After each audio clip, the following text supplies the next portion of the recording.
नमस्कार मित्रों, आपका एक बार फिर से स्वागत है एक नई वीडियो में। मित्रों, ऐसी ज्ञानवर्धक कहानियों के लिए इस चैनल को सब्सक्राइब करें और वीडियो अच्छी लगे तो लाइक करें, शेयर करें। ये जानकारी आपको कैसी लगी हमें कमेंट करके बताएं।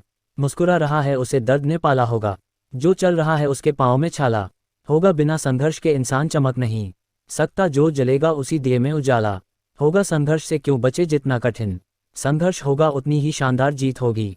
एक बार एक किसान भगवान से बहुत ही नाराज हो गया। किसान बहुत मेहनती था, बहुत मेहनत से वह खेतों में अनाज उगाता, उसकी देखभाल करता, पर अक्सर उसकी फसल खराब हो जाती। कभी सूखा पड़ जाता, कभी बाढ़ आ जाती, कभी तेज धूप, कभी आंधी, कोई न कोई कारण बन ही जाता कि उसकी फसल खराब हो जाती। एक दिन वह किसान गुस्से में आसमान की ओर देखकर भगवान से कहा, हे ईश्वर, आपको लोग सर्वज्ञाता मानते हैं कि आप सब जानते हैं, कहते हैं कि आपके इच्छा के बिना एक भी पत्ता नहीं हिलता, पर मुझे तो लगता है कि आप छोटी सी छोटी बात भी नहीं जानते।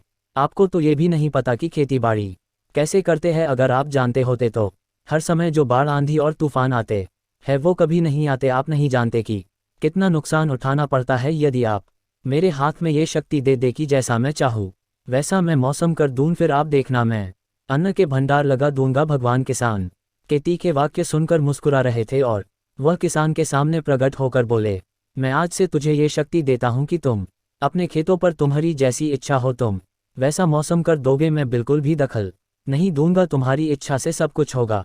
किसान बहुत खुश हो गया। किसान ने गेहूं की फसल अपने खेतों में बोई। जब उसे लगा कि खेतों को धूप चाहिए तो खेतों को धूप मिला। जब पानी बरसना चाहिए तभी पानी बरसा। आधी, तूफान, बाढ़, कुछ भी उसने अपने खेतों पर आने नहीं दिया। किसान के खेत में इस वर्ष ऐसी फसल हुई जैसी कभी नहीं हुई थी। हरी भरी लहलहाती फसल देखकर वह मन ही मन बहुत खुश हो गया और सोचने लगा, अब सबूत के साथ दिखाऊंगा भगवान को कि इसे कहते हैं शक्ति का सही उपयोग। मेरी सफलता देखकर उन्हें अपने नियम जरूर बदलने पड़ेंगे। जब कुछ दिन गुजर गए, फसल कटने के लिए तैयार हो गई। किसान बहुत उत्सुकता के साथ फसल को काटने लगा, पर जैसे ही उसकी नज़र गेहूं की बालियों पर पड़ी तो उसने अपना सिर पीट लिया और वह रोने चिल्लाने लगा। गेहूं की एक भी बाली के अंदर गेहूं का दाना नहीं था, सारी बालियां अंदर से खाली थी। किसान बहुत दुखी हो गया। उसने भगवान को रोते हुए फिर पुकारा, हे प्रभु, तुमने ये मेरे साथ क्या किया? क्या तुमने मुझे कोई सजा दी?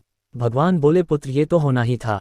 तुमने पौधों को संघर्ष करने का मौका ही कहाँ दिया। ना तो तुमने उन्हें आंधियों से जूझने दिया, ना तेज बारिश से सहने दिया और ना ही धूप में तपने दिया। एक भी चुनौती का सामना तुमने उन्हें नहीं करने दिया। इसीलिए सारे पौधे अंदर से खोखले रह गए। जब आंधी, तूफान, तेज बारिश और धूप पड़ती है तभी ये पौधा अपना अस्तित्व को बचाने के लिए संघर्ष करते हैं, और इसी संघर्ष से एक बल पैदा होता है जिसमें शक्ति होती है, ऊर्जा होती है। यही ऊर्जा और शक्ति तेरे गेहूं के दानों नहीं आया। तूने उन्हें कठिन परिस्थितियों से गुजरने ही नहीं दिया। बालियां इसीलिए खाली है, उसमें एक भी गेहूं के दाने नहीं आए, क्योंकि तुमने अपने पौधों को संघर्ष कराया ही नहीं। याद रखो, स्वर्ण में ऐसे ही नहीं चमक आती है, वह आग में तपने, गलने, हथौड़े से पीटने जैसे संघर्षों से गुजरता है। कोयले का टुकड़ा हीरा तभी बनता है जब वह उच्च दाब और उच्च ताप की मुश्किल परिस्थितियों से गुजरता है। इसी तरह यदि हमारी जिंदगी में कोई संघर्ष ही ना हो, कोई चुनौती ही ना हो, तो हम भी गेहूं की बालियों की तरह खोखले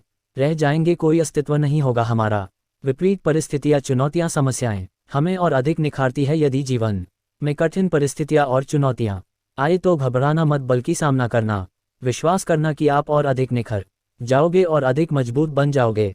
किसी ने कितना सही कहा है, जिंदगी जीना आसान नहीं होता, बिना संघर्ष कोई महान नहीं होता। जब तक ना पड़े हथौड़े की चोट तब तक पत्थर भी भगवान नहीं होता। मित्रों, ये कहानी आपको अच्छी लगी हो तो वीडियो को लाइक, चैनल को सब्सक्राइब। वीडियो को पूरा देखने के लिए आपका धन्यवाद।